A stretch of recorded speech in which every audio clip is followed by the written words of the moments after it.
My son gave me two choices: serve his fiancée or leave quietly. I smiled, grabbed my suitcase, and walked out. The table was set for 3, the casserole still warm, and the cranberry pie untouched, just like the seat across from me. I tightened the edge of the napkin I'd folded into a soft triangle and adjusted the fork by 1/2 inch, not because it needed it, but because it gave my hands something to do. The candle sat in the middle of the table, wick still white, its wax pristine. I had meant to light it. I just couldn't bring myself to. The house smelled of rosemary chicken, slow-cooked apple cider, and furniture polish I hadn't used since last Christmas. I'd dusted every picture frame, even the old one of our summer in Acadia. He used to love that trip. I still slept on his side of the bed, not because I missed him more on that side, but because the weight of it kept me from rolling too far toward the empty. A draft moved through the house when the clock struck 6. I checked the driveway for the 3rd time. No lights. No. Tires on gravel. I poured water into the crystal glasses anyway, set down 3 cloth napkins, and finally sat. For a minute, I thought of opening the postcard Dolores had mailed again. It was still pinned on the fridge, crooked like it was waiting to be taken seriously.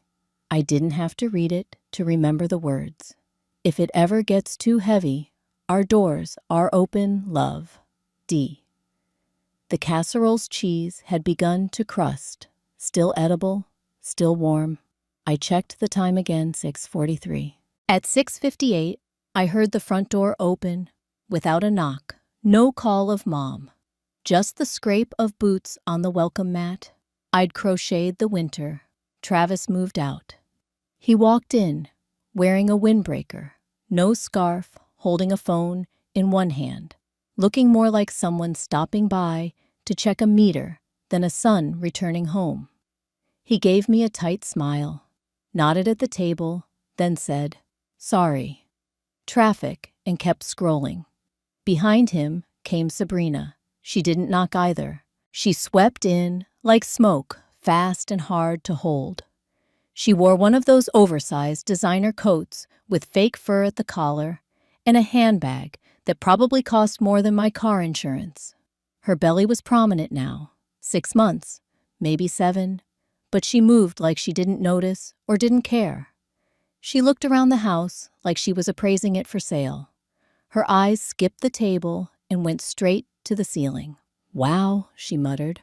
"Still got those popcorn tiles, huh?" I stood. "Welcome," I said, my voice soft but firm. "Dinner's ready." Travis dropped his phone on the entryway bench and followed her in. "Smells good," he said, barely glancing at the dishes. Sabrina's heels clicked on the hardwood. "You cooked all this." She sounded almost amused. "That's cute." I didn't respond, just gestured to the seats. We sat in silence for a few moments, the sound of utensils shifting. The only conversation. Travis finally cleared his throat. "So, Sabrina and I were thinking we'd stay a bit." I didn't look up. "Just a few months," he added quickly. "Till after the baby's here." I reached for the water jug. "You have your apartment." "Yeah, but it's small and noisy, and Sabrina, well, she needs a calm place. A house, you know, family energy." Sabrina laughed lightly. "And real meals, not takeout and cereal." "I thought this was just a dinner," I said. Travis rubbed his hands together. "Well, yeah, but it felt like the right time to talk about it. Talk about what I asked." He looked at Sabrina, who gave him a small nod. "You've got this whole house to yourself, and we've got a baby on the way. It just makes sense. Maybe you'd be more comfortable somewhere, quieter, like, Skyview, or one of those places, with nurses and classes and stuff. You always liked art." I stared at him. "You want me to leave my home, not leave transition, just for a while. Or, I mean, If you'd rather stay, maybe you could help out around here, just till Sabrina's back on her feet." Sabrina chuckled. "At least those homes have heating. And nurses, right?" I set my fork down slowly. Travis smiled awkwardly. "You'd be more comfortable there. This house is too much for you." For a long moment, no one spoke. I stared at the cranberry pie. It had taken me 2 hours to make. My hands had trembled halfway through, and I'd gripped the mixing spoon until my knuckles ached just to stop them. I thought of telling him that, but I didn't. He'd referred to it as hours earlier. The house, as if his name were etched into the beams, as if history and inheritance were the same thing. I looked down at my fork, then at the pie I had baked with care. "You've both made yourselves at home," I said softly. "Just don't expect me to serve." By morning, my grandmother's recipe box was gone, replaced by a shiny chrome toaster Sabrina had ordered online overnight. I noticed it the moment I walked into the kitchen. The counter where I used to stack handwritten cards and folded dishcloths now gleamed like a showroom. The new toaster still had the protective film on its buttons, and its cord stretched across the tile, like it had claimed the territory overnight. The house felt colder than usual, not from the frost outside, but from something quieter, like the walls had exhaled and decided not to take another breath. A low wind curled past the window panes. I reached into the drawer beneath the microwave, half expecting to find my tea tins, the ones labeled by hand, Earl Grey, mint chamomile. But they were gone too. In their place sat new tins, sleek uniform, unopened. I opened the pantry. Rows of jars I'd arranged over decades. Jams, herbs, rice, sacks, and cloth bags were now shuffled behind snack boxes and prenatal vitamins. A sack of dried beans I'd brought back from Maine 2 summers ago was lying on the floor, torn open. I bent to pick it up when Sabrina's voice floated in from the hallway. "This place smells old. Like not charming old, just dusty." I didn't respond. She walked in behind me, belly forward, phone in hand. "Do you keep mothballs in here? Or something?" she added with a wrinkle of her nose. "It's cedar," I said, almost a whisper. "Well, it's not baby safe, just saying." She moved past me and reached into the cupboard above the stove. "We're gonna need to repaint this whole kitchen. These colors are depressing." She pulled out a chipped ceramic mug, one I hadn't seen in years, my husband's. The handle had a crack. We never fixed, because he said it gave the cup character. I watched her toss it into a cardboard box labeled "Donate" or "Toss, I'll take care of those," I said. She blinked at me like I'd just spoken a foreign language. "Sure, whatever works." Travis emerged from the study, earbuds in motioning with his hand. "Can we keep it down a bit? I've got back-to-back calls this morning." He disappeared again before I could reply. I stood in the hallway for a moment, not sure what to do with myself. I could hear Sabrina humming to herself as she shifted chairs and adjusted throw pillows, like auditioning them for a real estate listing. The scent of rosemary was gone. The air smelled like plastic wrap and box tape. Behind the salt tin, I found an old photo of Dolores tucked there years ago.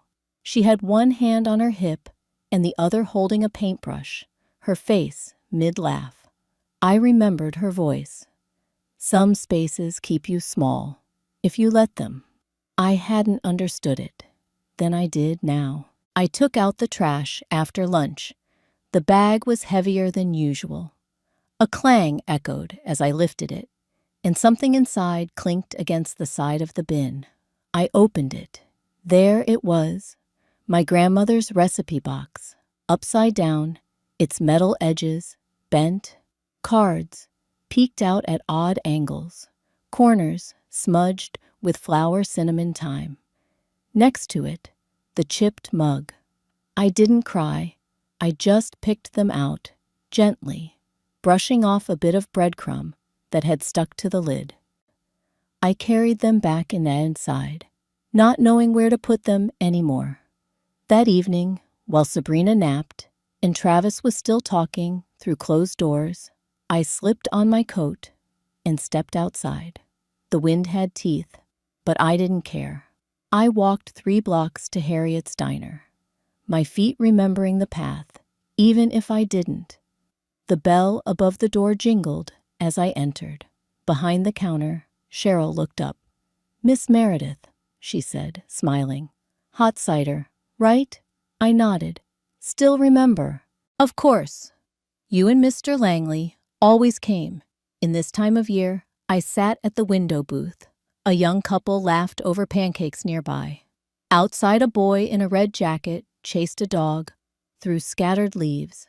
After a while, Cheryl came over and placed the mug in front of me. "Everything okay at home?" she asked gently. I wrapped my hands around the warm ceramic. Getting there on the table, someone had left the local paper open.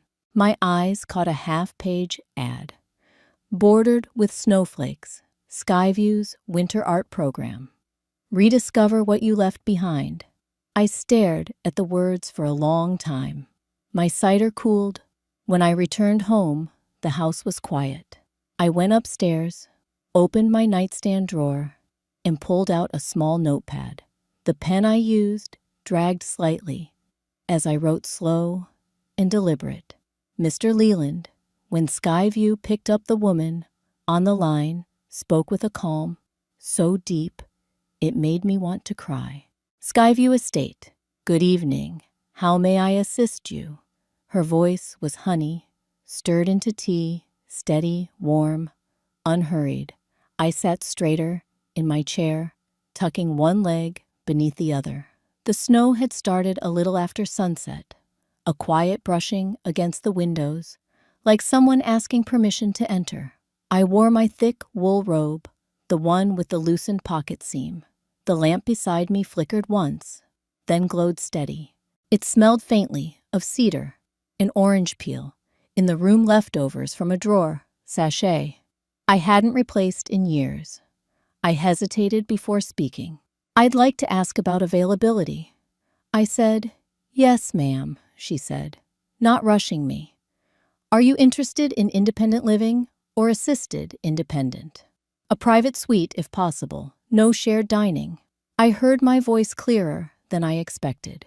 "We do have availability, actually. A south-facing corner unit just became open. Fireplace, garden, access. Second floor for privacy. Can I paused, looking over at the nightstand. On top of it lay the postcard. I had reread it earlier, tracing Dolores's looping signature with my thumb. Before making the call, I'd folded it carefully, pressing the creases as if it were something sacred, and tucked it into my wallet. "Could I have a brochure sent over?" I asked. "Of course," she replied. "And if you'd like, I can prepare a quote for full payment now. You'd qualify for the long-term rate." There was a silence between us, but it wasn't awkward. It felt like space had been made for something important. "Yes," I said. "Please, prepare that." I gave my email one. I hadn't used much since I retired. After she confirmed the details, I whispered, "Is it possible to move in before Thanksgiving?" There was a soft click of keyboard keys on the other end.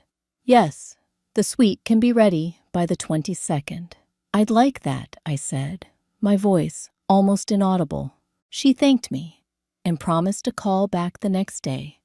To finalize paperwork, I hung up, placing the receiver gently onto the cradle. My hands rested in my lap, folded neatly, like I'd been taught in church. For a moment, I didn't move. Then I reached under the bed and slid out an old shoebox. It creaked slightly as I opened the lid.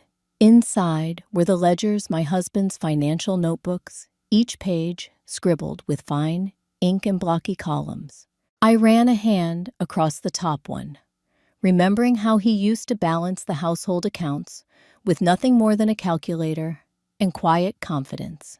I flipped to the last page, scanned the numbers, then pulled out a steno pad from the drawer. I wrote down a name I hadn't said out loud in a while. Mr. Leland. He'd been our attorney since before Travis was born. The rotary phone still sat in the hallway. I dialed slowly, counting each click. The line rang twice before his assistant picked up. I left a message. Thelma Leland. Meredith Langley would like to make an appointment tomorrow if possible. I hung up just as a knock sounded on my door. Mom, Travis's voice muffled through the wood. You seen my tablet? I swear I left it in the kitchen. I opened the door a crack, the hallway light spilling in. He looked tired, pajama shirt askew, one sock missing. Try the couch cushions, I said with a small smile. Oh, right, thanks. He turned away without another word, already scrolling through his phone. I returned to my room. The snow had thickened outside, blanketing the garden in quiet white. My rocking chair creaked as I sat slowly, shifting back and forth. Somewhere below, Sabrina laughed at the television. I let the sound pass over me, like distant waves. My phone buzzed. A message from Dolores. Skyview will feel like breathing again. I didn't reply. I just smiled. I reached for the sticky notes in the drawer, wrote a single word, then pressed it gently to the center of the vanity mirror, letting it hover beside my reflection, like a truth I'd finally allowed myself to say. Departure. The suitcase didn't creak when I zipped it closed. It simply whispered, "It's time." I sat on the edge of the bed for a moment, after fastening the final latch, letting my hands rest lightly on the worn leather. The suitcase had traveled with me on every major chapter of my life. Our honeymoon in Oregon, the college tour with Travis, the funeral in Ohio. Now, one last journey. Not away from something, but toward myself. The sticky note still clung to the mirror. Departure, it read.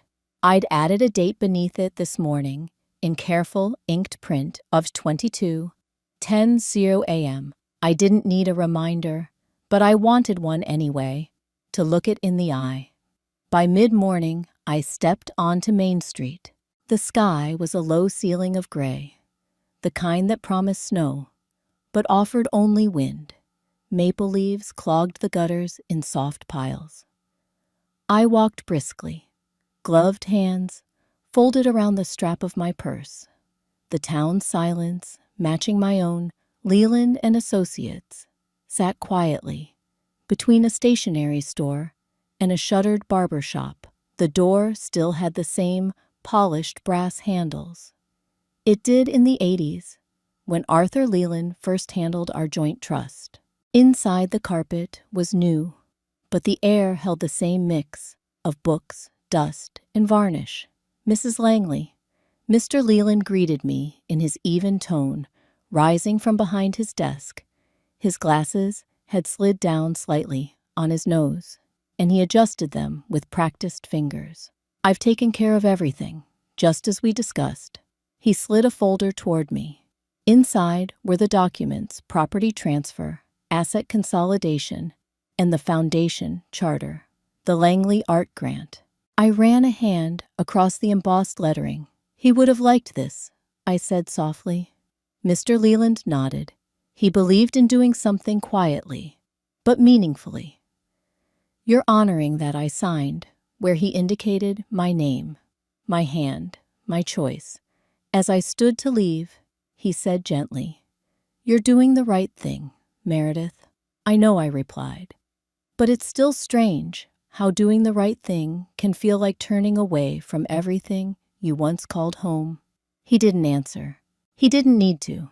When I returned, the house felt colder than when I'd left. Not physically, but in the kind of way a once-loved room starts to pull away from you. no longer holding your name. With tenderness, I placed the suitcase upright near the door. In the kitchen, the casserole dish from Saturday night sat clean and dry on the rack. I wrapped it in a soft towel and slid it into the cupboard. It wouldn't be used again here. Sabrina stood by the fridge, holding her phone, with one hand, the other balancing a bowl of dry cereal. "We're out of the prenatal vitamins," she said, without looking up. "Can you pick some up next time? You're at the store?" I stepped past her, pulled open the drawer with the pens and notepads, and retrieved a single envelope. My reply was quiet, even kind. "You'll have to manage without me." She blinked, confused, as if I were speaking in code. Upstairs, I heard Travis's voice rising from the study. "The house is worth more than that. If she just signed the damn thing over." I walked to the staircase and paused. He didn't know. Not yet. Back in my bedroom, I placed the envelope on the desk and wrote in firm strokes, "To be opened after my departure." Inside, I had left a short note. No anger, no accusations, just facts. The deed transfer, the art grant, the termination of shared access to accounts. A reminder of choices made and choices not made for him. As the day dimmed into early evening, I returned to the dining room. I lit the same candle that had gone untouched the night of their arrival. This time, I didn't set the table. I didn't bring out a meal. I let the flame burn, steady, small and unbothered. The house around me pulsed with low voices, distant laughter from a television show I didn't recognize, and the sound of someone opening a bag of chips. But I sat quietly beside the candle, watching it hold its place in the room, not for dinner, but for closure, and I let it burn. The chair was soft, the tea warm, and for the first time in years, I felt like I belonged in the room I was sitting in. Sunlight spilled through the garden room's wide windows, painting the hardwood floors in golden patches. Outside, the last leaves clung to bare branches, defiant and trembling in the morning breeze. Inside Skyview, everything moved slowly, intentionally, like no one was trying to outrun anything. I curled my fingers around a ceramic mug. Cinnamon and clove rose in the steam. In the corner, someone played a soft melody on the piano, and from down the hall came the faint echo of a choir rehearsal. There was no shouting, no expectations, just warmth. Dolores appeared beside me, wrapped in a shawl that looked hand-woven. She leaned in and whispered, "Told you it would feel like breathing again." I smiled. "You were right." She pointed her chin toward a long table in the corner where a few residents were painting small canvases, chatting about the best pie crust ratios. "After brunch, I expect you there. They're doing orchids today. Is it required?" I teased. "No, but I'll guilt you into it anyway." The Thanksgiving brunch was simple, just slices of roast turkey, cranberry compote in tiny porcelain bowls, cornbread muffins, warm enough to melt butter. We didn't go around the table saying what we were thankful for.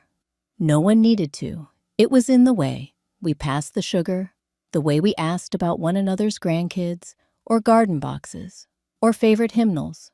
After the meal, I strolled to the greenhouse corridor. Inside, the orchids bloomed in fragile, defiant colors: white, violet, pale yellow. I pulled a sketch pad from the tote bag Dolores had left for me on my first night. My hand moved slowly across the page.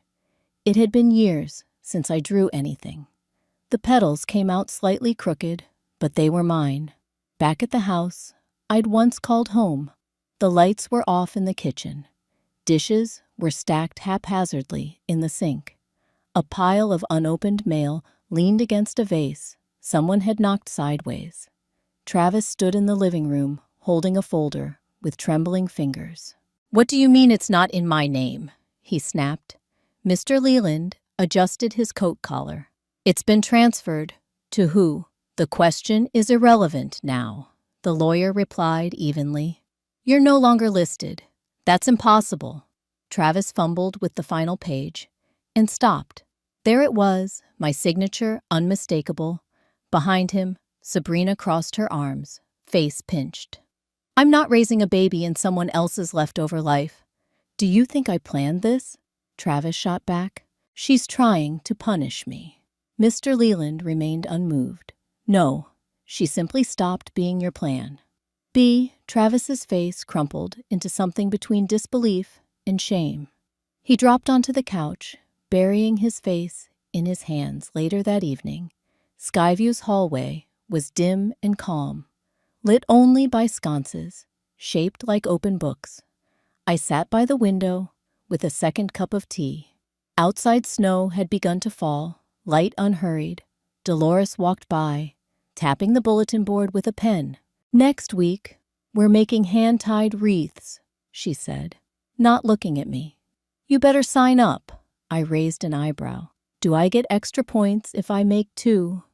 She smirked and disappeared into her room. When I returned to my suite, something pale lay just inside the door. A folded sheet of paper, no envelope, no name. I bent down, picked it up with care. The handwriting was uneven, pressed, uncertain. I was wrong.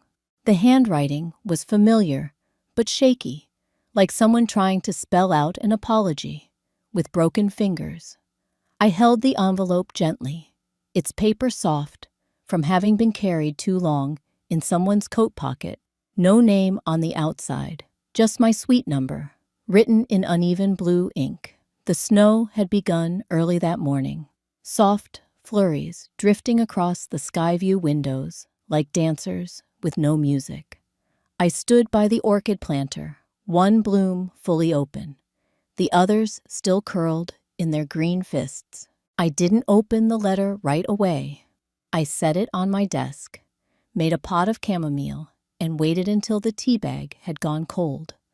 When I did open it, I recognized the voice before the signature. "Mom, I don't know if you'll read this, or if you'll keep it. I'm not asking for anything. I just needed to write it." He wrote of late shifts at a supply warehouse, his hands blistered from lifting crates, his breath visible in the early morning cold. He wrote of a tiny room with a creaky radiator and a cot he assembled from a kit of coffee, brewed in a dented percolator, of silence. "I go to meetings now. They help. Sometimes I tell people, I used to be the kind of son who thought love was a currency, that if someone stopped paying, it meant they stopped caring. But now I get it. You didn't stop loving me. You stopped letting me spend it recklessly. If I ever see you again, I don't want anything, not a place to stay, not money. Just maybe you'll look at me like a man, instead of someone who disappointed you."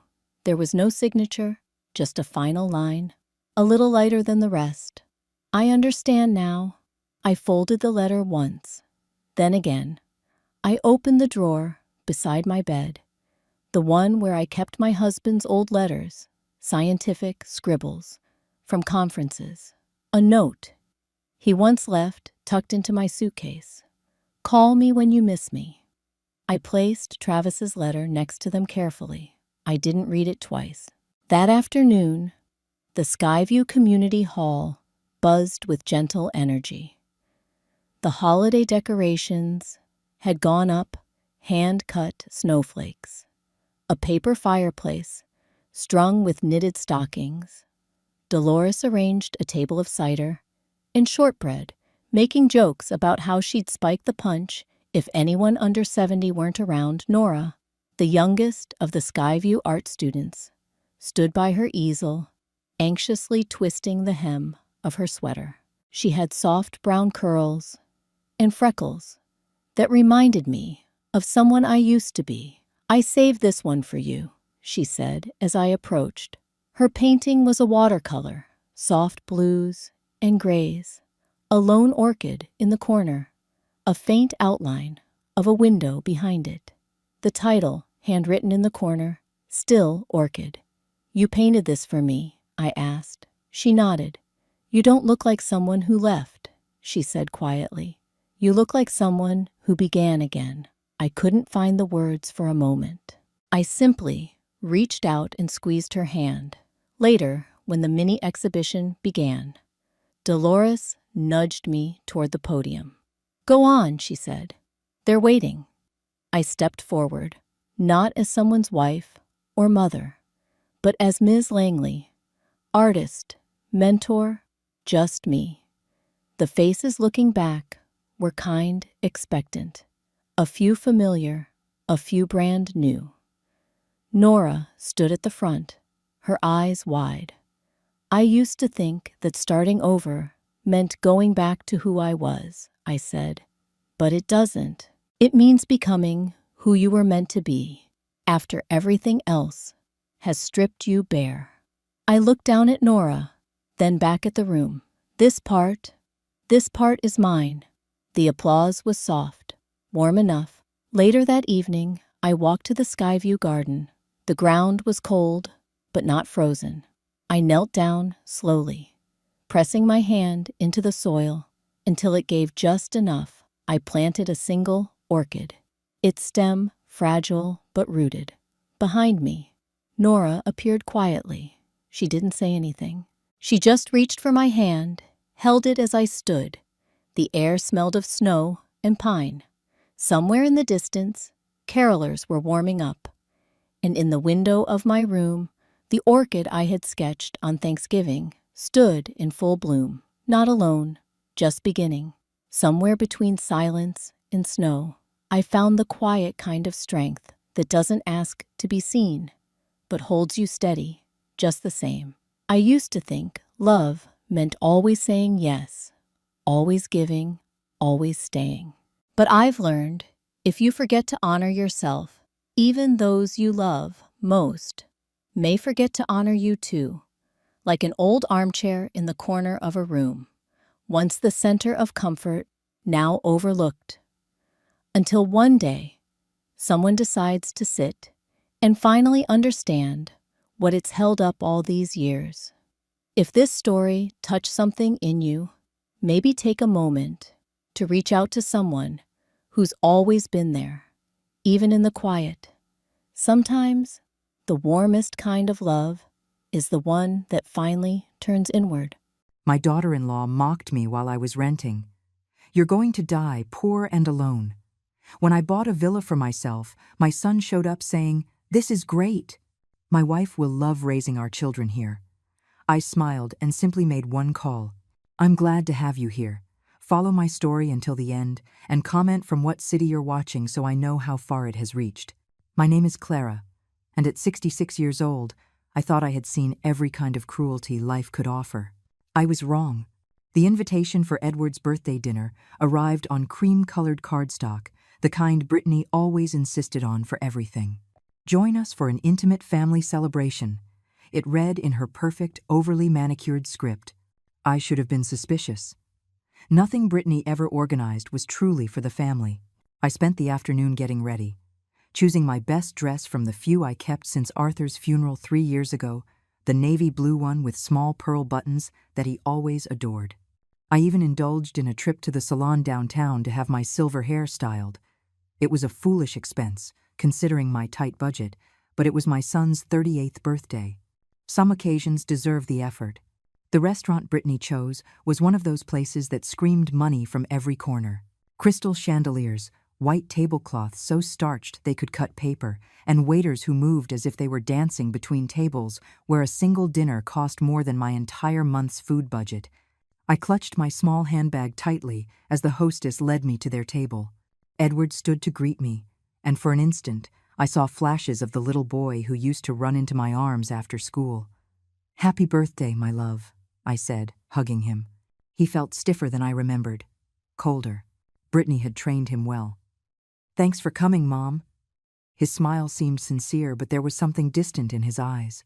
Brittany sat next to him, her blonde hair swept into an elaborate updo, wearing a dress that probably cost more than my monthly rent. She offered me a forced smile that didn't reach her eyes. "Clara, you look so nice." Presentable. The word hung in the air like a slap. Presentable. Not beautiful, not elegant, not even nice. Presentable. As if I were a charity case, she was graciously allowing to sit at her table. The evening started smoothly enough. Edward talked about his promotion at the law firm. Brittany mentioned their upcoming vacation to Italy, and I listened, nodded at the right moments, trying to contribute when I could. But everything I said seemed to amuse Brittany in a way that tied a knot in my chest. When the waiter brought the wine list, Brittany made a grand show of ordering the most expensive bottle. "We'll have the Chateau Margaux," she announced, then looked at me with feigned concern. "Oh, but maybe we should get something more affordable. I know things have been tight since you moved into that little apartment." My cheeks burned. Yes, I was living in a modest rental now. After Arthur died, the big house felt too empty, too full of memories. But the way she said it made it sound like I was living in squalor. "The wine sounds lovely," I managed to say, my voice firm despite the humiliation rising in my throat. The dinner conversation continued, but I noticed how Brittany steered every topic back to money, success, and how well they were living. When I mentioned that I was volunteering at the community center, she laughed, actually laughed. "Oh, Clara, that's so sweet, playing bingo with the other lonely old ladies. How fulfilling that must be for you." Edward said nothing. He just cut his steak and avoided my eyes. The breaking point came when Brittany got up to use the restroom. I thought maybe I could connect with my son, talk to him like we used to before she came into his life. But when I reached out to touch his hand, he pulled it away. "Mom, about your living situation," he began, his voice awkward. "What about it?" "Well, Brittany and I have been talking. We're worried about you living alone in that neighborhood. Maybe it's time to consider other options." "Other options?" Those words chilled my blood. What kind of options? Before he could answer, Brittany returned to the table with a satisfied smile. "Oh, good. You're talking about Clara's future. I was just telling Edward how worried we are." She leaned forward, her voice syrupy with fake concern. "Honey, you're not getting any younger. You live alone. You're barely scraping by. It's just not sustainable. There are some very nice assisted living facilities that are quite affordable." The room spun. Assisted living. They wanted to put me away. "I am perfectly capable of taking care of myself," I said, my voice barely a whisper. Brittany's laugh was sharp, cutting. "Oh, sweetie, of course you think that. But we have to be realistic. You live in a tiny rental. You probably eat canned soup for dinner.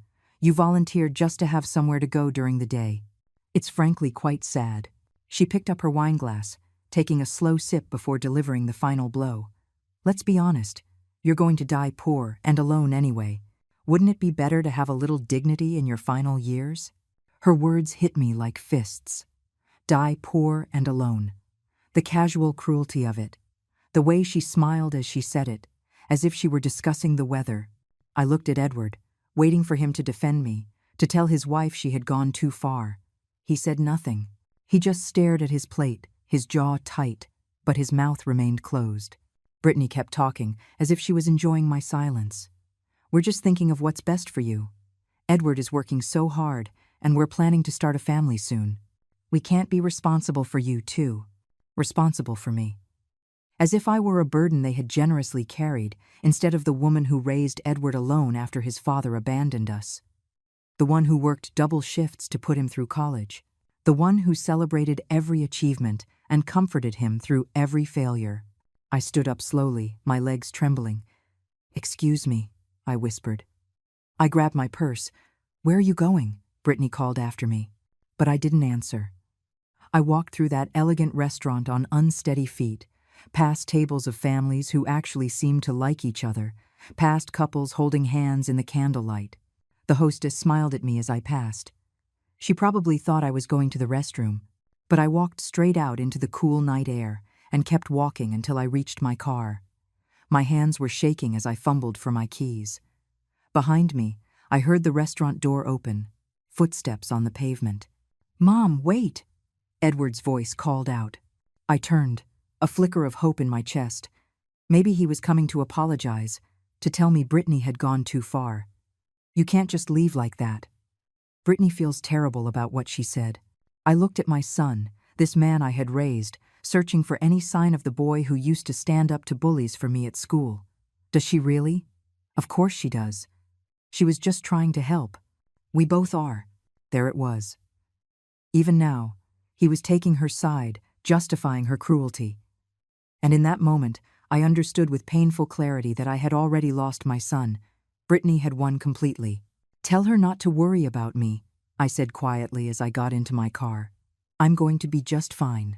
As I drove away, I saw them in the rearview mirror, Edward and Brittany standing together on the sidewalk, probably already discussing how dramatic I was being, how irrational my behavior was. That night, alone in my small apartment, I sat in Arthur's old armchair and cried until I had no tears left. But in the midst of the pain and humiliation, something else began to sprout. Something harder, firmer. They thought they knew me. They thought I was just a sad, poor old woman, dependent on their obligatory charity. They were so wrong. The morning after Edward's birthday dinner, I woke up with a clarity I hadn't felt in years. The tears were gone, replaced by something far more dangerous: resolve. I made my coffee the way Arthur used to, strong and black, and sat at my small kitchen table with a pile of papers I hadn't touched in months. Bank statements, investment portfolios, property deeds documents that told a very different story from the one Brittany thought she knew. Most people would be surprised to learn that the old woman living in a small rental, just scraping by, was worth over $1.8 million. Arthur was a genius with money, you see, not just from the steady income from his engineering job, but from smart investments that grew quietly over the 30 years we were married. Apple stock bought in the 80s. Real estate in neighborhoods everyone said would never amount to anything. A diversified portfolio that weathered every market crash and came out stronger. When he died, he left it all to me. "Take care of yourself, Clara," his letter had said. "You deserve so much more than you've been led to believe." But I had made a conscious choice to live simply. After Edward married Brittany, I watched her turn my sweet, thoughtful son into someone I barely recognized. Someone who valued appearances over substance. What people could give him more than who they were. So, I decided to test them. I moved to a smaller place. I drove an old car. I dressed modestly. I wanted to see what kind of people they were when they thought I had nothing to offer. I hoped I was wrong. I prayed that Edward would invite me over, just to spend time together, that Brittany would show one sincere gesture of kindness, that they would love me for who I was, not what I could give them. Last night, they answered that question with brutal clarity. I spread the papers on my table like a general planning a strategy. The largest investment account showed a balance that would make Brittany's designer dress budget look laughable. There were certificates of deposit, bonds, and 3 rental properties managed by a management company. Edward never knew about that income because I never had to touch it. My cell phone rang, interrupting my thoughts. Edward's name flashed on the screen. I let it go to voicemail. Then it rang again, and again, and again. Finally, I answered. "Hello, Edward. Mom, thank God. I've been calling all morning. Look, about last night. What about it?" His voice was strained, as if he were forcing himself through something unpleasant. "Brittany feels terrible about what she said. She didn't mean it like that." I almost laughed. "Then how did she mean it?" "She was just worried about your future." "We both are. Maybe we didn't say it in the best way, but we love you. We love you." The words sounded hollow coming from him now. "I see. So, you'll forgive her? Maybe come for dinner this weekend?" "Brittany wants to apologize properly." I pictured Brittany rehearsing her apology in the mirror, polishing just the right tone of feigned remorse. "I'll think about it." After I hung up, I sat in the silence of my apartment and thought about the woman I used to be. Before Arthur died, I was confident, social, involved in community boards and charity work. I hosted dinner parties and traveled with friends. But grief had shrunk me. It had made me withdraw. Brittany's cruelty the night before had awakened something I had forgotten I possessed. The strength that saw me through raising Edward alone when his father left us. The determination that helped me build a career when women of my generation were expected to stay home. I picked up the phone and called my lawyer, Catherine Pierce. We had worked together when Arthur passed, and she had handled everything related to my finances since. "Clara, so good to hear from you. How are you?" "It's complicated," I said. "I need to make some changes to my will." "Of course. What kind of changes?" I took a deep breath, thinking of Edward's silence the night before, his inability to defend me from his wife's cruelty. "I want to remove my son as a beneficiary." Catherine's pause was brief but meaningful. "That's a strong decision. May I ask why?" "Let's just say I discovered some things about his character that concern me." "All right. Who would you like to designate instead?" I'd been thinking about it all morning. There was an organization Arthur and I had supported for years, the Silver Circle Foundation, which provided companionship and support for seniors abandoned by their families. People like the woman I was in danger of becoming. "I want everything to go to the Silver Circle Foundation," I said. "Every penny." "That's very generous, Clara. Are you absolutely sure about this?" "It's not irreversible, but it is a major decision." I thought of Brittany's laugh, of how she dismissed my life as if it were worthless. "I'm sure. I'll draft the documents." "When would you like to come in and sign?" "Today, if possible." After I hung up, I went to my bedroom and opened the closet I'd been ignoring for months.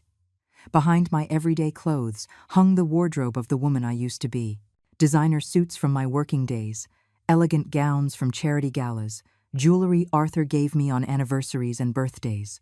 I pulled out a black Chanel suit I had bought years ago and tried it on in front of the mirror. It still fit perfectly. "You've been hiding your light under a bushel," as my grandmother used to say. And for what? To protect the feelings of people who clearly didn't care about mine? That was over. I spent the afternoon at Catherine's office, signing documents that would ensure my money went to people who would truly value it. On the way home, I stopped at the salon where I'd had my hair done the day before. Mrs. Quintero, the stylist Jenna, greeted me with surprise. "Back so soon?" "I want to make a change," I told her. "Something more. Me." 2 hours later, I walked out of the salon with my silver hair cut into a stylish bob that took years off my face. I felt lighter, more like the woman I had been before grief and loneliness convinced me to make myself small. That night, I sat in my living room with a glass of wine. Not the cheap bottle I'd been buying, but one from the collection Arthur and I had started together. I raised my glass to his memory. "You were right, my dear," I said to his photograph on the mantel. "I do deserve better." My phone buzzed with a text from Edward. "Mom, Brittany really wants to make things right. Can you come for dinner on Sunday? She's cooking your favorite pot roast." I stared at the message for a long time before replying. "I'll be there." But I wouldn't be going as the grateful, diminished woman they expected. I would be going as me, the real Clara, the one with resources, options, and absolutely nothing to lose. They wanted to play with my life? Fine. But they were about to find out they had picked the wrong opponent.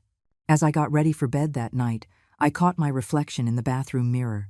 The woman looking back was someone I hadn't seen in years.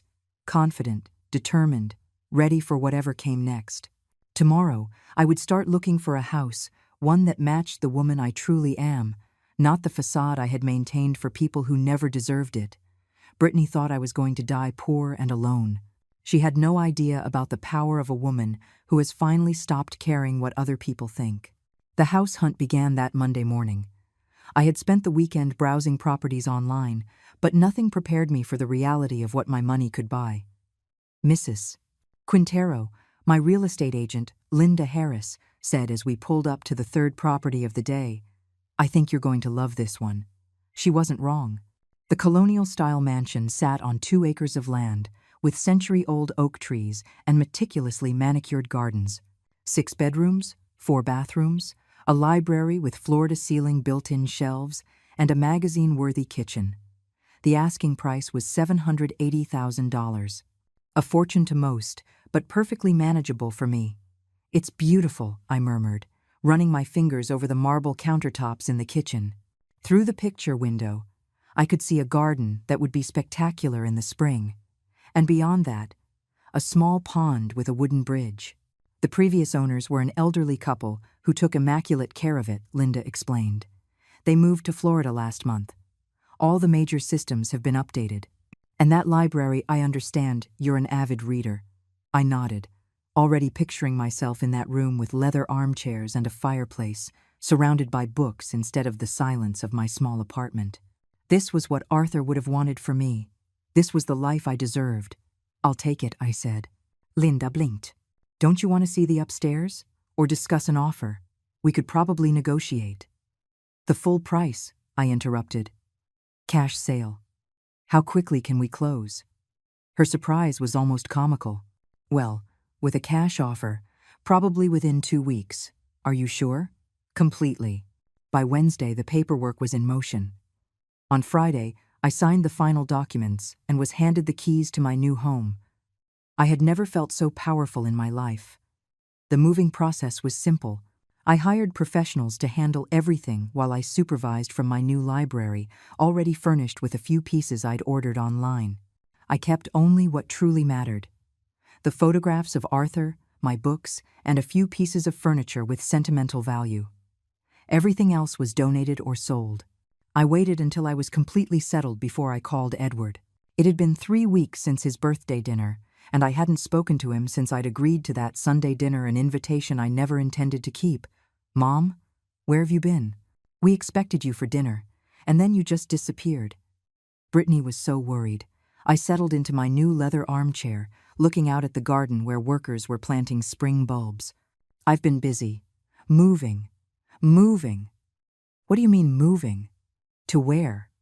I bought a house, Edward. A proper house. The silence on the other end was so long I thought the call had dropped. Finally he spoke, his voice strained and confused. You bought a house? How? I mean, what kind of house? A beautiful colonial on Willow Creek Lane. 6 bedrooms. Lovely gardens. I'm very happy with it. Willow Creek Lane? His voice cracked slightly. Mom, houses there cost more than I thought you. More than you thought I could afford, I suppose. Another long pause. I don't understand. Where did you get the money? I could have explained then. I could have told him about the investments, about Arthur's careful planning, about the life insurance and rental properties. Instead, I simply said, Your father was a very wise man with money. But you said, you were struggling. The small apartment, the tight budget. I chose to live simply, Edward. There's a difference. I could hear muffled voices in the background, Brittany asking what was going on. Then Edward's voice became more formal, more distant. Well, that's great, Mom. Really. We should come see it. You should. This weekend, Saturday afternoon. Okay. After I hung up, I walked through my beautiful new house, imagining the conversation that was undoubtedly happening between Edward and Brittany. I knew their relationship well enough to predict exactly how it would unfold. Saturday arrived with perfect autumn weather. I spent the morning arranging fresh flowers in the foyer and setting out coffee and pastries. Even though I suspected this visit wouldn't remain social for long. Edward's BMW pulled into my driveway at exactly 2 o'clock in the afternoon. From the window, I watched them sit in the car for several minutes, Brittany talking animatedly while Edward kept his hands clenched on the steering wheel. Finally, they emerged. Brittany was dressed to impress in a designer cream-colored suit that I recognized as one she wore to make a good impression on wealthy neighbors. She wore the expression she reserved for people she considered important, a bright, calculating smile with eyes that missed no detail. I opened the door before they could ring. Edward, Brittany, welcome. Mom. Edward hugged me, but I could feel the tension in his shoulders. Wow, it's incredible. Brittany swept past him, her eyes already scanning everything visible from the entryway. Clara. What a surprise. This is quite substantial. Thank you. Would you like a tour? What followed was 30 minutes of barely disguised appraisal. Brittany admired each room with the trained eye of someone evaluating property, not visiting family. She took note of the square footage, the quality of the finishes, the view from each window. Edward followed silently, his expression growing more troubled with each room we passed. When we reached the master suite, a sprawling room with a sitting area and French doors leading to a private balcony, Brittany finally dropped the facade. "This is enormous," she said, stroking the silk curtains. "Really, far too big for one person." "I like the space," I replied calmly. "Oh, of course. But realistically," she turned to me with that sharp smile. "I mean, at your age, is it really safe to be rattling around in a house this size? All these stairs, the upkeep, the loneliness." Edward shifted uncomfortably. "Brittany, I'm just being practical, honey. Your mother is almost 70. What if she falls? What if something happens? Who would even know?" I led them back to the living room, where I had coffee and pastries set out on the antique table I inherited from my grandmother. As we sat, Brittany continued her attack, disguised as concern. "The property taxes alone must be staggering," she commented, selecting a scone. "And the heating costs, the insurance, the landscaping.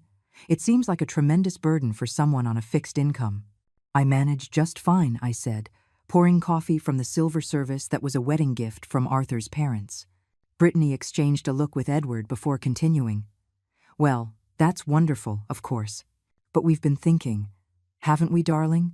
About our future. We want to start a family.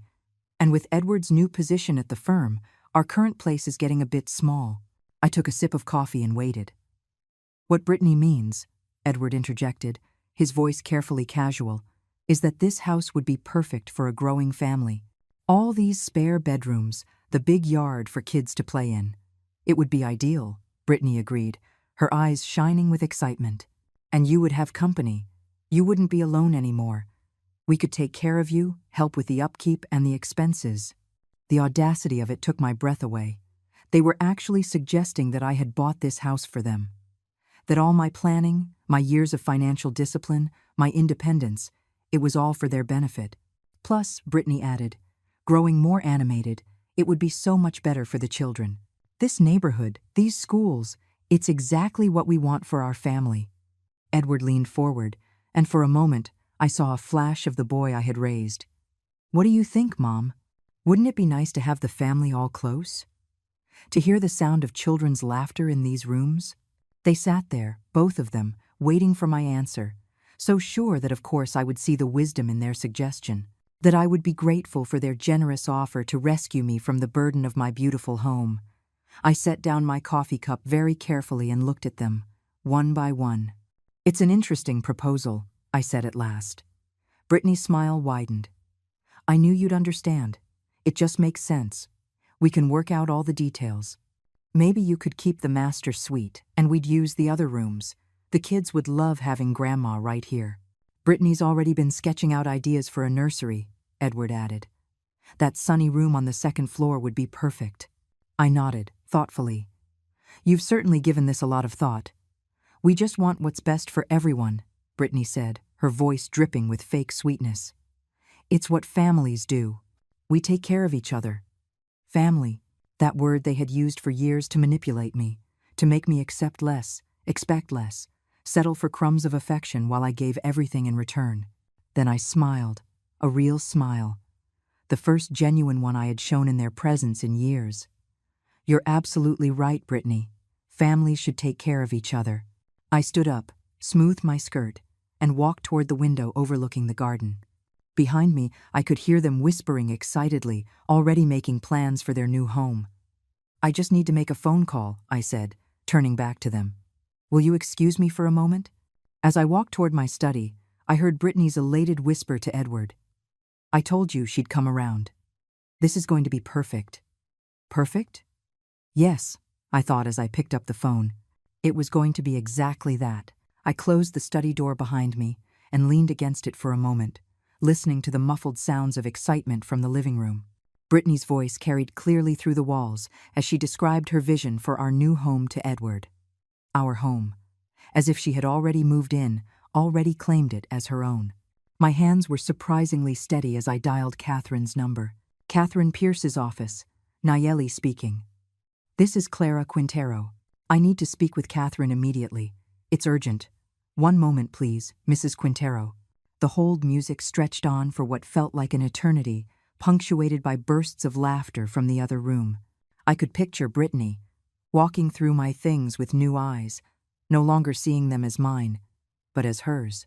The crystal vases that were wedding gifts, the paintings Arthur and I collected on our travels, the antique furniture passed down through generations, all of it being mentally redistributed to her taste. Clara? Catherine's voice sounded concerned. Nayeli said it was urgent. Is everything all right? I need to make immediate changes to my will. Today, if possible.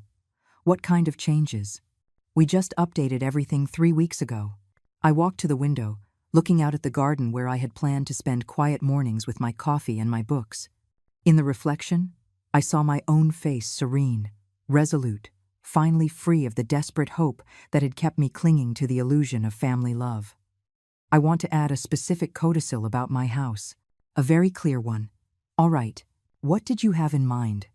I want it stated, without a shadow of a doubt, that under no circumstances can my son or his wife ever inherit this property. They will never live here. They will never own it. They will never benefit from it in any way. Catherine's pause was longer this time. Clara, that sounds quite a final. May I ask what prompted this? Through the door, I could hear Edward's voice. The master bedroom gets amazing natural light.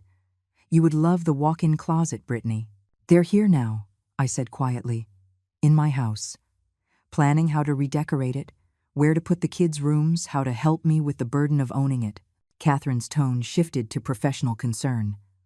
Are you feeling pressured? Because if there's any sign of elder abuse or manipulation— No, I interrupted. Nothing like that.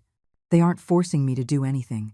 They are just showing me exactly who they are, and I am finally paying attention. What else would you like to put in writing? I thought of Brittany's excited whispers, of the casual way Edward assumed that everything I had worked for was for his benefit.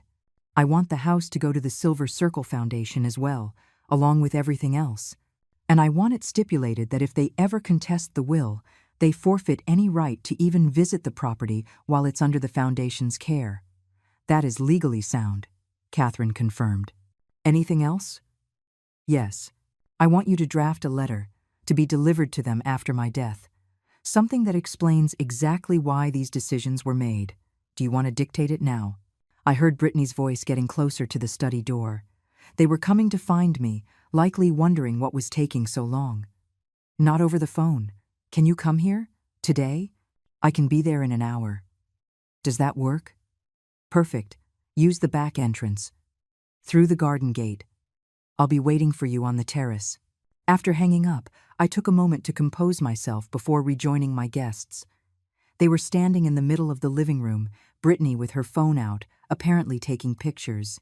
Just getting some measurements, she said with that bright smile, to see where the furniture would go. Hope you don't mind. Not at all. I settled back into my chair, noticing they both remained standing, as if sitting would delay their plans. Would you like to see the rest of the house? The basement is finished. It would make a wonderful playroom. Brittany's eyes lit up. Oh, that sounds perfect. And the attic? Mostly used for storage, but it could be converted. An office, perhaps. For the next hour, I played the part they expected of me. The grateful older woman, overwhelmed by her good fortune and their generous offer to share in it. I nodded as Brittany described her decorating ideas. I smiled as Edward pointed out practical improvements they could make. I even offered to show them the property lines so they could plan their garden. They bought all of it. These two people who swore they knew me, who saw my politeness as weakness, my generosity as an obligation, my love as something they could exploit without consequence. We should probably get going, Edward said at last, checking his watch. We have dinner plans with the Cardenas. Of course. I walked them to the door, accepting Brittany's air kisses and Edward's distracted hug. We'll talk more about the arrangement later, Brittany said, already mentally moved into my home. So many details to iron out. But I'm sure we can make it wonderful for everyone. I'm sure we can, I agreed. After their car disappeared down the driveway, I walked through my house with new eyes. Every room they had laid claim to, every space they had already appropriated in their minds, every assumption they made about my gratitude for their intrusion. Catherine arrived exactly an hour later, her leather briefcase in hand and the look of someone ready for difficult conversations. "Show me the house," she said without preamble. "I want to understand what we're protecting." I showed her the whole place, explaining not just the property, but the scene that had unfolded hours earlier. Catherine listened without a word, taking notes in her neat, orderly script. "They really believe you bought this house for them?" she asked as we settled in the sunroom with a pot of tea. "Completely," I replied. "In their minds, everything I do is for their benefit. My financial struggles were just an inconvenience to be managed. My successes are assets they can claim." Catherine opened her briefcase and took out a legal pad. "Let's draft that letter. What do you want them to know?" I stared out at my garden, remembering the years I had spent trying to earn their affection, their respect, their most basic acknowledgement as a person. "I want them to understand that love isn't a one-way street," I said at last. "That family isn't about what you can get from someone, but what you give freely. I want them to know that I saw through their performance, that I always knew exactly what they thought of me, and of this house in particular. I want them to understand that this house, my house, will become a haven for seniors, that it will be a place for those whose own children saw them as burdens instead of blessings." Catherine wrote quickly, her pen scratching firmly across the paper. "Anything else?"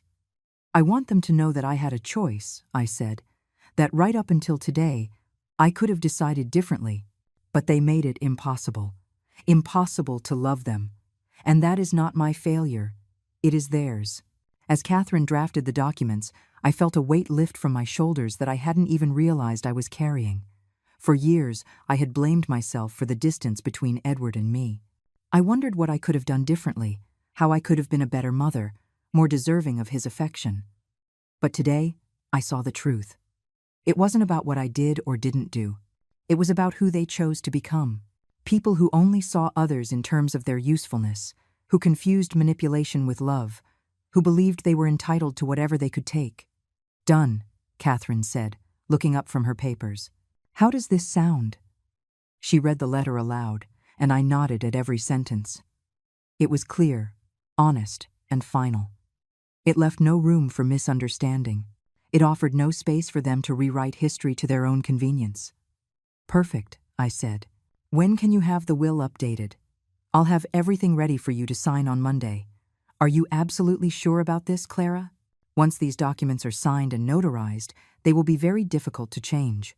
I thought of Brittany's excited whispers, of the casual way Edward assumed this house was his by right. I thought of the years they treated me like an inconvenience, a burden, a source of guilt and obligation instead of love. I have never been more sure of anything in my life. After Catherine left, I walked through my house one more time. I no longer saw it as the trophy Brittany thought she had won, but as my sanctuary, my choice, my independence made of brick and mortar and rooms full of peace. Tomorrow, Edward would likely call to talk about their move-in date. Brittany would probably already be looking at furniture and making remodeling lists. They would plan their future in my space, with my money, using my generosity against me one last time. They had no idea that with every assumption, with every arrogant expectation, with every time they disregarded my autonomy, they were forfeiting any claim to my affection, my money, or my beautiful house. In 3 days, the new will would be signed. In 3 days, their future would be entirely their own. But without my house, without my money, and without the slightest hope of ever claiming anything. The thought should have made me sad. Instead, as I watched the sunset paint my garden in shades of gold and amber, the only thing I felt was a deep and serene satisfaction. They had made their choice, and now I had made mine. The call came at 7 o'clock in the morning, 3 days after I signed the new will. I was in my kitchen, enjoying my first cup of coffee while watching the little birds gather at the feeder I'd set up by the window. The caller ID showed Edward's number, and something about the urgency of the hour told me this wasn't a social call. "Mom, we need to talk. Right now. No greeting, no pleasantries." His voice had an edge to it I hadn't heard since he was a teenager, and I'd caught him in a lie. "Good morning to you too, Edward. What's so urgent? Don't play dumb. I know what you did." I set my cup down carefully, even as my heart began to race. "What exactly do you think I did?" "The will, Mom. Catherine Pierce's office called yesterday. Something about updated documents and needing to confirm the property address." "Ah, Catherine had warned me that such calls were standard procedure, but I had hoped we'd have more time before everything came to light. Still, I felt strangely calm as I braced for what came next. I see. And what did they tell you? Nothing directly. But when I pushed them on why they needed our property details, they said it wasn't relevant, since we weren't beneficiaries. We're not beneficiaries, Mom. The accusation hung between us. I could hear Brittany's voice in the background, sharp and demanding, though I couldn't make out the words. Do you want to come talk about it? I asked. We're on our way. Click. They hung up. I looked around my quiet kitchen, knowing it might be the last moment of peace I'd have for a long time. Then I went upstairs to get properly dressed for the difficult day ahead. They arrived in under 20 minutes, which meant they had been calling from the car. Brittany's face was flushed with rage when I opened the door, and Edward looked like he hadn't slept. Get inside?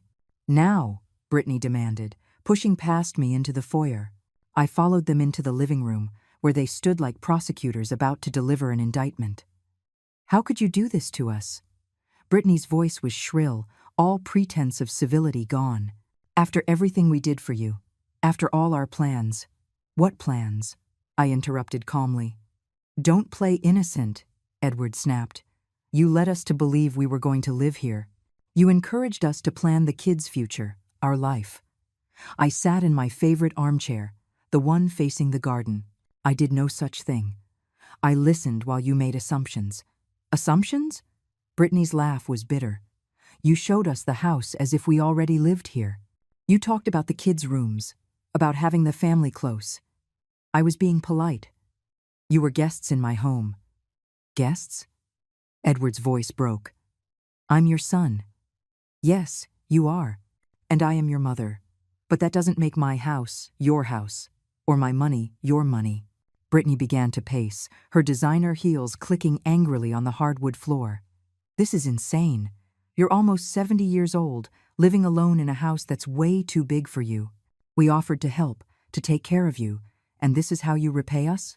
She's yelling, she cried, clinging to this property like it's the only thing you have, lying to us, letting us plan our lives around something you never intended to give us. I looked at Edward, who was staring at the floor, his fists clenched. Is that how you see it too? That I lied to you? He looked up, and for an instant, I saw something in his eyes that might have been pain. Mom, we need this house. My promotion comes with certain expectations, social obligations. And Brittany's pregnant. Pregnant. The word escaped me before I could stop it. Brittany's hand went to her flat stomach, her expression shifting from anger to self-righteousness. 3 months. We were going to tell you when we moved in. Make it a celebration. A grandchild. Another grandchild I would probably never know. Never hold. Never be allowed to love. The thought should have broken my heart.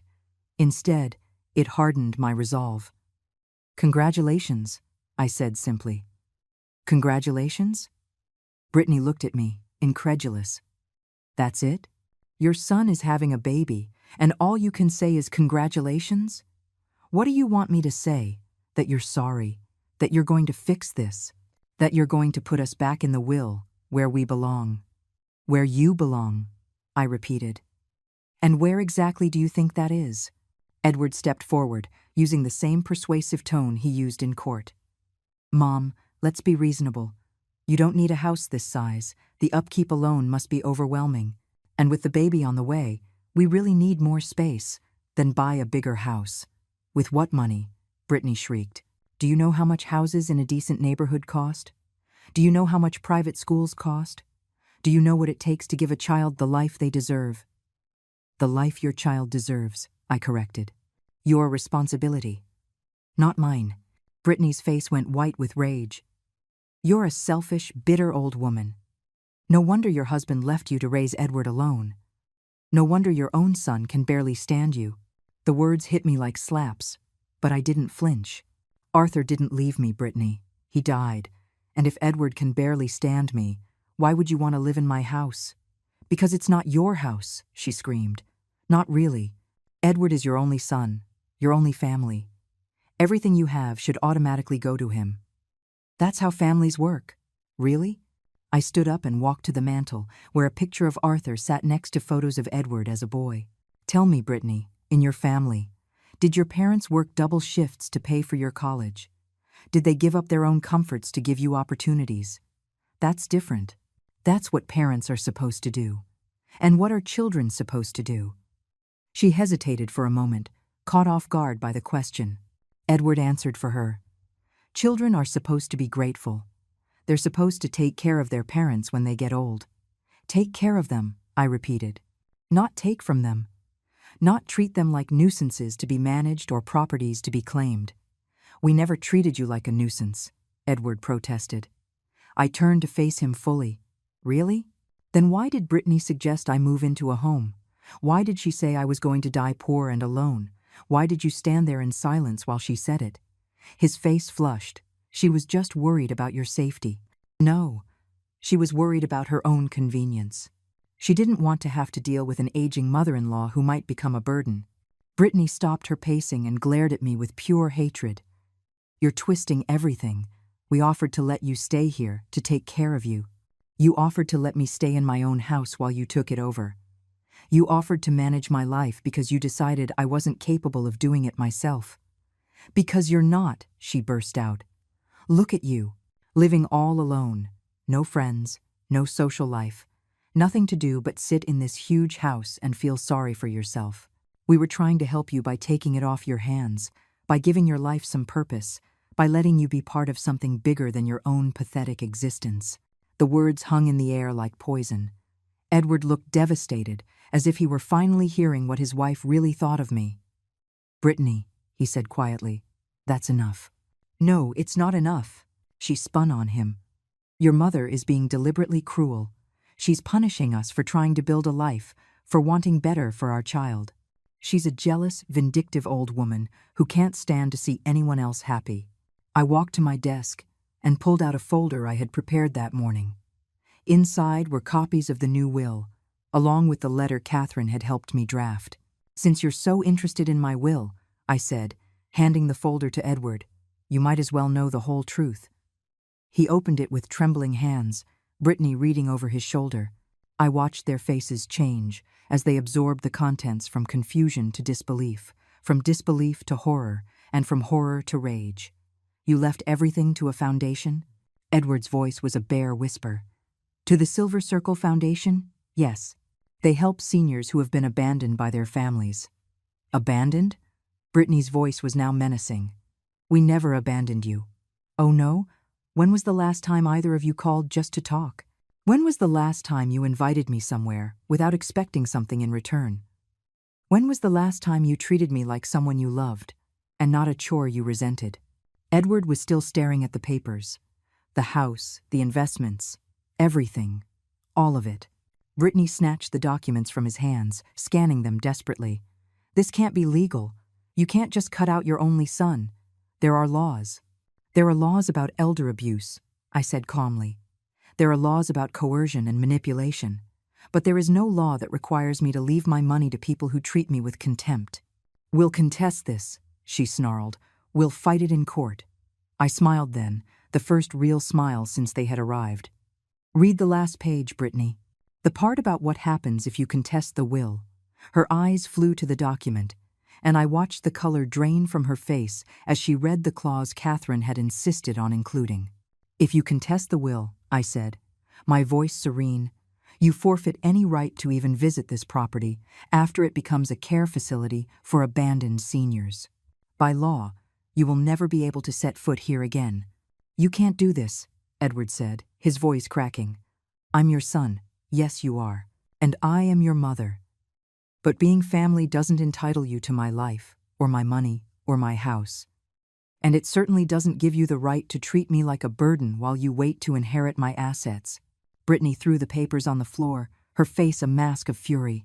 You're going to regret this. When you're dying alone in this house, when you have no one to take care of you, you're going to remember this moment, and you're going to wish you had been different. I looked at her, really looked at her, and I didn't see the beautiful, put-together woman who had stolen my son's affection, but a small, greedy person whose entire worth was dependent on what she could get from others. I won't die alone, Brittany. I will be surrounded by people who have learned, as I have, that blood doesn't make a family. Love does. Respect does. And you haven't shown me either of those in years." They left then, Edward gathering the scattered papers while Brittany stormed out the door. At the threshold, he turned one last time. "Mom, please, there has to be a way to fix this."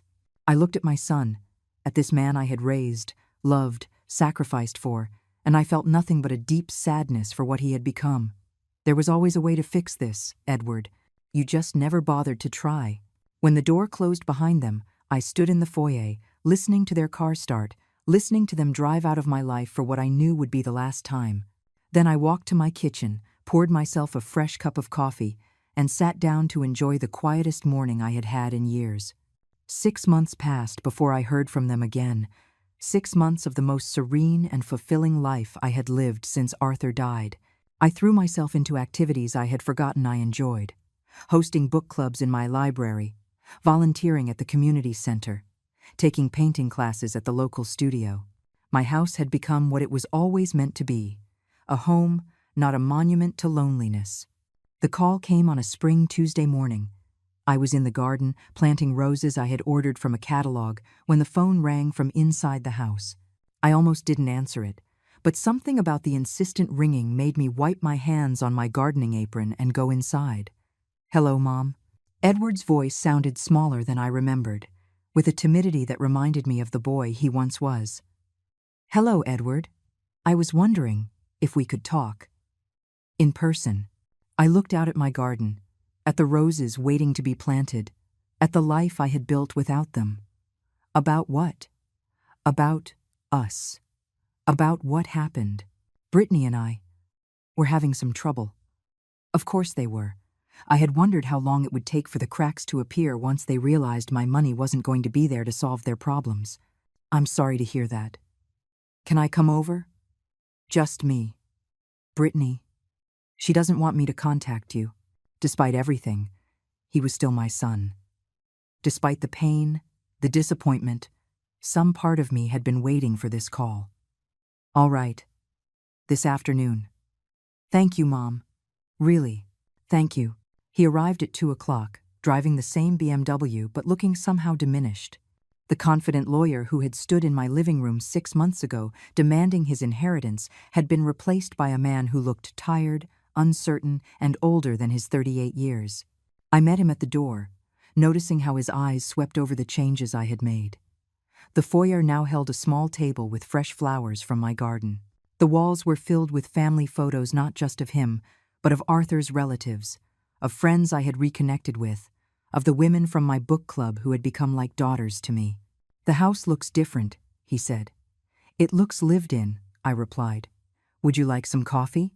We sat in the sunroom, the place where I had plotted his disinheritance with Catherine. It was now furnished with comfortable wicker chairs and plants that thrived in the afternoon light. An easel stood in one corner, holding my latest painting, a landscape of the view from my bedroom window. "You're painting again?" he asked, nodding toward the easel. "I've always painted, Edward. I just stopped when I married your father, and then I never found the time to pick it up again." He nodded, staring into his coffee cup. "I remember you used to paint at the kitchen table when I was a kid. You have a good memory."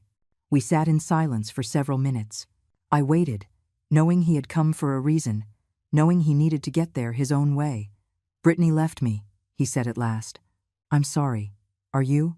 He looked up at me with something that might have been hope. "Because she said you'd be happy. She said you probably planned this whole thing." I set my coffee cup down carefully on the saucer. "I didn't plan the end of your marriage, Edward. I planned to protect myself from people who only saw me as a source of money." "Is that really how you saw us?" The question was so genuine that, for a moment, I saw the son I had raised, the boy who believed the world was fair, that good intentions were always seen. How else was I supposed to see you? When was the last time you called me just to find out how I was? When was the last time you visited without asking for something? He was quiet for so long I thought he wouldn't answer. Then in a small voice, "I don't remember. Neither do I. But I loved you. I still love you. Do you love me? Or do you love the idea of me, the mother who is always there when you need her, who is expected to sacrifice without question, who should be grateful for whatever scraps of attention you throw her way. His eyes filled with tears. That's not... I never thought of it like that. I know. That's the problem. He leaned forward, his hands clenched so tightly his knuckles were white. Mom, I know I made mistakes. We both did. But I'm here now. I want to fix things. What is it, exactly, that you want to fix? Our relationship. Us. I miss you. Do you miss me? Or do you miss the security of knowing I was there, ready to bail you out when things got tough? His face flushed. That's not fair, isn't it? Your wife leaves you, you're probably in a tight spot financially without the inheritance you were expecting, and suddenly you remember you have a mother. And now you want to rebuild. The money doesn't matter. Stop it. My voice was sharper than I intended. Don't lie to me, Edward. Not anymore. That's over. He slumped back in his chair, defeated. Okay, yes, things are tough. The divorce is expensive, and we were counting on. We were expecting. You were expecting to inherit my house, live here rent-free, and use my savings as your personal bank account. When you say it like that, it sounds horrible. Because it was horrible. You and Brittany treated me like a resource to be managed, not a person to be loved. But I did love you, he insisted. I still do. I studied his face, searching for the signs of manipulation I had grown so accustomed to, but I saw something I didn't expect. Genuine remorse. Tell me about the divorce, I said. When she realized the money wasn't coming, she changed.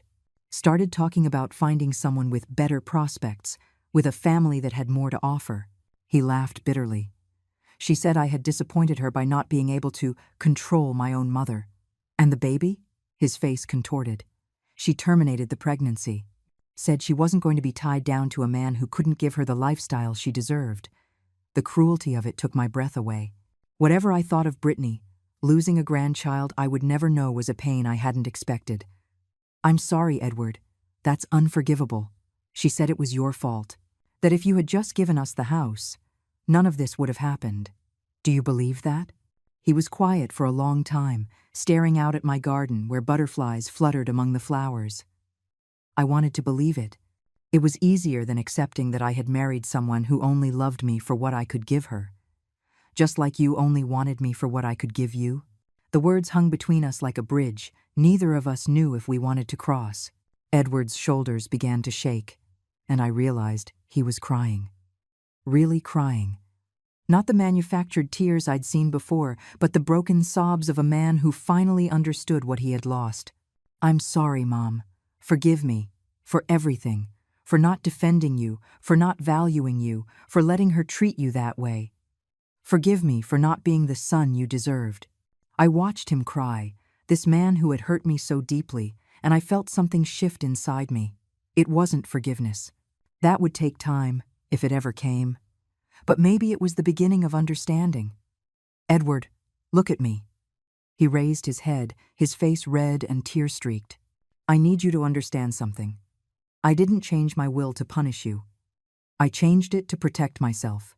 I couldn't keep giving pieces of myself to people who saw those pieces as an entitlement instead of a gift. I know. I see that now. Do you really? Or are you just saying what you think I want to hear because you're hoping I'll change my mind about the money? The question landed like a physical blow. I don't know.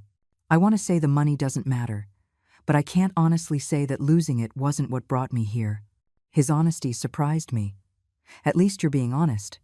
I'm trying. I'm trying to figure out how to be the person you raised me to be, and not the person I became. I poured him some more coffee as I thought. And what does that look like? I don't know. Maybe learning to live with less. Figuring out how to be alone without feeling sorry for myself. Calling you just to talk, not because I need something. And if I told you right now that the will is not going to change, that you will never get this house or my money, then what? He was silent for a very long time. Then I guess I would have to learn to live with that. And maybe I would ask if I could still come visit sometimes. Not to convince you of anything, but just to spend time with you. Why? Because you're my mother. Because I love you. Even if I haven't shown it the way I should have, Because I don't want to lose you completely. I looked at this man, my son, my greatest pride and my deepest disappointment, and I felt something I hadn't experienced in years. Hope. The will is not going to change, Edward. His face fell, but he nodded. I understand. But you can come and visit, if you want to. If you can accept that this relationship has to be different from what it was before. Different how? As equals. With no more expectation that I exist for your convenience. With no more assumption that my love is a given. With no more taking without giving anything in return. I'd like to try. I know it won't be easy. Trust is earned, not inherited. I understand that. I stood up and walked to the window, looking at my rose bushes, which I had finally planted and were beginning to bloom. There's something else you should know. The Silver Circle Foundation. They have plans to use this house as a residence in a few years, when I'm no longer able to live here alone. And you're okay with that? I'm looking forward to it. I want to be surrounded by people who understand what it's like to be cast aside by family and who have learned to build true bonds through friendship. Will there be room for family who want to make things right? I turned back to him, and I no longer saw the arrogant man who demanded his inheritance, but the insecure boy who had once depended on me for everything. I suppose that will depend on the family, won't it? He smiled then, a genuine smile that reminded me why I had loved him so fiercely for so many years. Can I help you in the garden? I remember you used to let me plant things when I was a kid. I'd like to do that again. As we walked out into the yard together, I felt lighter than I had in decades. The money would still go to charity. The house would still become a haven for people like me. But maybe, just maybe, it would also become a place where a mother and son could learn to love each other again, not out of obligation or expectation, but by choice. It was more than I had dared to hope for, and exactly what I had found the courage to demand, a love that was earned, or nothing at all. In the end, I got both. The story we tell is fictional, but it is based on certain real events. The names and places have been changed to protect the identity of those involved. We don't tell this story to judge, but in the hope that someone will listen and stop to think. How many mothers are suffering in silence inside their own homes? I am truly curious. If it were you, in my place, what would you do? Would you choose to stay quiet to keep the peace, or would you dare to confront it all to get your voice back? I want to know what you think, because every story is a candle that can light someone else's path. God always blesses, and I firmly believe that courage leads us to better days. Meanwhile, on the final screen, I am leaving you two of the channel's most beloved stories. I assure you they will surprise you. Thank you for staying until here.